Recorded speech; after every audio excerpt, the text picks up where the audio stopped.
ಎಳೆ ಮಕ್ಕಳಿಗೆ 6 ತಿಂಗಳು ತುಂಬುತ್ತಿದ್ದಂತೆ ಅವುಗಳ ಬೆಳವಣಿಗೆಗೆ ಸೂಕ್ತವಾದ ಆಹಾರವನ್ನ ನೀಡಬೇಕಾಗುತ್ತೆ. ಅಲ್ಲಿಯವರೆಗೆ ತಾಯಿಯ ಎದೆಹಾಲು ಮಾತ್ರವೇ ಶಿಶುವಿಗೆ ಸಾಕಾದ್ರೂ ನಂತರ ತಾಯಿಯ ಹಾಲಿನ ಜೊತೆಗೆ ಹೆಚ್ಚುವರಿ ಆಹಾರಗಳ ಅಗತ್ಯ ಬಂದೇ ಬರುತ್ತೆ. 6 ರಿಂದ 12 ತಿಂಗಳವರೆಗೆ ಮತ್ತು 1 ವರ್ಷದ ನಂತರ ಮಗುವಿನ ಆಹಾರ ಕ್ರಮವನ್ನ ಬದಲಿಸಬೇಕಾಗುತ್ತೆ. ಈ ಕುರಿತಾಗಿ ಹಲವಾರು ವಿವರಗಳನ್ನ ಭಾರತೀಯ ವೈದ್ಯಕೀಯ ಸಂಶೋಧನಾ ಮಂಡಳಿ ಇತ್ತೀಚೆಗೆ ಪ್ರಕಟಿಸಿದೆ. ಹಾಗಿದ್ರೆ ಪುಟ್ಟ ಕಂದಮಗಳ ಆಹಾರ ಕ್ರಮ ಹೇಗಿದ್ರೆ ಚಂದ, ಶಿಶು ಆಹಾರ ಹೇಗಿರಬೇಕು, ತಜ್ಞರ ಮಾರ್ಗಸೂಚಿ ಇಲ್ಲಿದೆ. ಶಿಶು ಆಹಾರ ಹೇಗಿರಬೇಕು, ತಜ್ಞರ ಮಾರ್ಗಸೂಚಿ ಹೀಗಿದೆ. ಪುಟ್ಟ ಕಂದಮ್ಮಗಳ ಆಹಾರ ಕ್ರಮ ಹೀಗಿದ್ದರೆ ಮಾತ್ರ ಚಂದ. ಎಳೆ ಮಕ್ಕಳಿಗೆ 6 ತಿಂಗಳು ತುಂಬುತ್ತಿದ್ದಂತೆ ಅವುಗಳ ಬೆಳವಣಿಗೆಗೆ ಸೂಕ್ತವಾದ ಆಹಾರವನ್ನ ನೀಡಬೇಕಾಗತ್ತೆ. ಅಲ್ಲಿಯವರೆಗೆ ತಾಯಿಯ ಹಾಲು ಮಾತ್ರವೇ ಶಿಶುವಿಗೆ ಸಾಕಾದ್ರೂ ನಂತರ ತಾಯಿಯ ಹಾಲಿನ ಜೊತೆಗೆ ಹೆಚ್ಚುವರಿ ಆಹಾರಗಳ ಅಗತ್ಯ ಬಂದೇ ಬರುತ್ತೆ. 6 ರಿಂದ 12 ತಿಂಗಳವರೆಗೆ ಮತ್ತು 1 ವರ್ಷದ ನಂತರ ಆಹಾರ ಕ್ರಮವನ್ನ ಬದಲಿಸಬೇಕಾಗತ್ತೆ. ಈ ಕುರಿತಾಗಿ ಹಲವಾರು ವಿವರಗಳನ್ನ ಭಾರತೀಯ ವೈದ್ಯಕೀಯ ಸಂಶೋಧನಾ ಮಂಡಳಿ ICMR ಇತ್ತೀಚೆಗೆ ಪ್ರಕಟಿಸಿದೆ.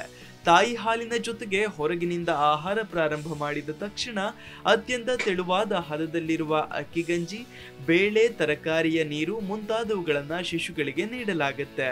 ಪ್ರಾರಂಭದಲ್ಲಿ ಇದು ಸೂಕ್ತವಾದರೂ ಕ್ರಮೇಣ ಶಿಶುಗಳ ಆಹಾರದ ಹದವನ್ನ ಮಂದಗೊಳಿಸಿ ಎನ್ನುವುದು ICMR ಸಲಹೆ. ಅಂದರೆ ಬೇಳೆ, ತರಕಾರಿಯ ನೀರಿಗೆ ಶಿಶುಗಳ ಆಹಾರವನ್ನ ಸ್ಥಗಿತಗೊಳಿಸುವುದು ಸರಿಯಲ್ಲ. ಬದಲಿಗೆ ತರಕಾರಿಗಳನ್ನ ಚೆನ್ನಾಗಿ ಬೇಯಿಸಿ ತೆಳುವಾದ ಪೇಸ್ಟ್ ನಂತೆ ಮಾಡೋದು, ಬೇಳೆಯ ಮಂದಕಟ್ಟು ಉಣಿಸುವುದು ಶಿಶುಗಳಿಗೆ ಹೆಚ್ಚು ಪೂರಕ. ಘನ ಆಹಾರ ನೀಡುವುದಕ್ಕೆ ಪ್ರಾರಂಭಿಸಿದಾಗ ಕೂಸುಗಳು ಉಗಿಯುವುದು, ಕಟವಾಯಲ್ಲಿ ಹರಿಸುವುದು ಸಾಮಾನ್ಯ. ಕಾರಣ ಅವುಗಳಿಗೆ ಘನ ಆಹಾರವನ್ನ ನುಂಗುವುದು ಅಭ್ಯಾಸವಾಗುವುದಕ್ಕೆ ಸಮಯ ಬೇಕು. ನಾಲಿಗೆಯಲ್ಲಿ ಅದನ್ನ ಒಳಗೆ ತಳ್ಳುವ ಪ್ರಯತ್ನದಲ್ಲಿ ಹೆಚ್ಚಿನ ಆಹಾರವನ್ನ ಮಕ್ಕಳು ಬಾಯಿಂದ ಹೊರಗೆ ತಳ್ಳುವುದೇ ಹೆಚ್ಚು. ಇದೇ ನೆವದಿಂದ ತೀರಾ ನೀರಾದ ಆಹಾರವನ್ನ ಅವುಗಳಿಗೆ ಉಣಿಸುವ ಅಗತ್ಯವಿಲ್ಲ ಅಥವಾ ಆ ಆಹಾರಗಳನ್ನ ಕೂಸುಗಳು ಇಷ್ಟಪಡುವುದಿಲ್ಲ ಎಂದು ಅರ್ಥವಲ್ಲ. ಪ್ರಾರಂಭದಲ್ಲಿ ತೆಳುವಾದ ಹದದಲ್ಲಿ ಇದ್ದರೂ ಕ್ರಮೇಣ ಇದನ್ನ ಮಂದವಾದ ಹದಕ್ಕೆ, ಅಂದ್ರೆ ಹೆಚ್ಚು ಕಡಿಮೆ ಇಡ್ಲಿ ಹಿಟ್ಟಿನ ಹದಕ್ಕೆ ತರುವುದು ಅಗತ್ಯ ಅಂತ ತನ್ನ ವಿವರವಾದ ನಿರ್ದೇಶನಗಳಲ್ಲಿ ಸಂಸ್ಥೆ ಹೇಳಿದೆ. ಪುಟ್ಟ ಕಂದಮ್ಮಗಳಿಗೆ ನೀಡುವ ಪೂರಕ ಆಹಾರಗಳು ಅಂದ್ರೆ ಏನೇನು ಅನ್ನೋದನ್ನ ಪೋಷಕರು ಸರಿಯಾಗಿ ಅರ್ಥ ಮಾಡಿಕೊಳ್ಳಬೇಕು. 6 ತಿಂಗಳವರೆಗಿನ ಬೆಳವಣಿಗೆಗೆ ತಾಯಿಯ ಎದೆ ಹಾಲು ಸಾಕಾಗುತ್ತದೆ. ಇದರಿಂದ ದಿನಕ್ಕೆ ಅಂದಾಜು 5 ಗ್ರಾಂ ಪ್ರೋಟೀನ್ ಮತ್ತು 500 ಕ್ಯಾಲೋರಿ ಶಕ್ತಿ ಮಗುವಿಗೆ ದೊರೆಯುತ್ತೆ. ಆದರೆ 6 ತಿಂಗಳ ನಂತರ ತನ್ನ ಚಟುವಟಿಕೆಯನ್ನು ಹೆಚ್ಚಿಸಿಕೊಳ್ಳುವ ಮಗುವಿಗೆ ಈ ಪ್ರಮಾಣ ಸಾಕಾಗುವುದಿಲ್ಲ. ದಿನಕ್ಕೆ 9 ರಿಂದ 10 ಗ್ರಾಂ ಪ್ರೋಟೀನ್ ಮತ್ತು 650 ರಿಂದ 720 ಕ್ಯಾಲೋರಿಗಳವರೆಗೆ ಶಕ್ತಿ ಬೇಕಾಗತ್ತೆ. ಈ ಕೊರತೆಯನ್ನು ತುಂಬುವುದಕ್ಕೆ ಪೂರಕವಾದ ಘನ ಆಹಾರಗಳನ್ನ ಮಗುವಿಗೆ ನೀಡಬೇಕಾಗತ್ತೆ. ಹಾಗಿದ್ರೆ ಏನು ಕೊಡಬೇಕು? ಈ ದಿನಗಳಲ್ಲಿ ಸೂಕ್ಷ್ಮ ಪೋಷಕಾಂಶಗಳ ಅಗತ್ಯ ಶಿಶುಗಳಿಗೆ ಅತ್ಯಂತ ಹೆಚ್ಚಿನ ಪ್ರಮಾಣದಲ್ಲಿ ಇರುತ್ತದೆ. ಹಾಗಾಗಿ ಧಾನ್ಯಗಳ ಜೊತೆಗೆ ಎಣ್ಣೆ ಬೀಜಗಳು, ಹಾಲು, ತರಕಾರಿಗಳು ಮತ್ತು ಹಣ್ಣುಗಳನ್ನು ನೀಡಬೇಕು. ಮಾತ್ರವಲ್ಲ, ತರೇಹವಾರಿ ಬೇಳೆಗಳು, ನಾನಾ ರೀತಿಯ ಕಾಳುಗಳೆಲ್ಲ ಪುಟ್ಟ ಮಕ್ಕಳ ಪ್ರೋಟೀನ್ ಅಗತ್ಯವನ್ನ ಪೂರೈಸುತ್ತವೆ. ಜೊತೆಗೆ ಬೇಯಿಸಿದ ಮೊಟ್ಟೆಯನ್ನ ಅಷ್ಟಷ್ಟಾಗಿ ಅಭ್ಯಾಸ ಮಾಡಿಸಬಹುದು. ಬೇಯಿಸಿದ ಕ್ಯಾರೆಟ್, ಕುಂಬಳಕಾಯಿ, ಪಾಲಕ್, ಗೆಣಸು ಮುಂತಾದ ಸೊಪ್ಪು ತರಕಾರಿಗಳ ಪೇಸ್ಟ್ ಮಕ್ಕಳಿಗೆ ಉಣಿಸಬಹುದು. ಸೇಬು ಹಣ್ಣನ್ನು ಇದೇ ರೀತಿಯಲ್ಲಿ ನೀಡಬಹುದು. ಮೊದಲಿಗೆ ತರಕಾರಿ, ಹಣ್ಣುಗಳನ್ನ ಒಂದೊಂದಾಗಿ ನೀಡಿ. ಅದರಿಂದ ಶಿಶುಗಳ ಆರೋಗ್ಯದಲ್ಲಿ ವ್ಯತ್ಯಾಸವಾಗುವುದಿಲ್ಲ ಎಂದು ಖಾತ್ರಿಯಾದ ಮೇಲೆ ಮಿಶ್ರ ತರಕಾರಿ ಮತ್ತು ಬೇಳೆಗಳನ್ನ ಉಣಿಸಬಹುದು.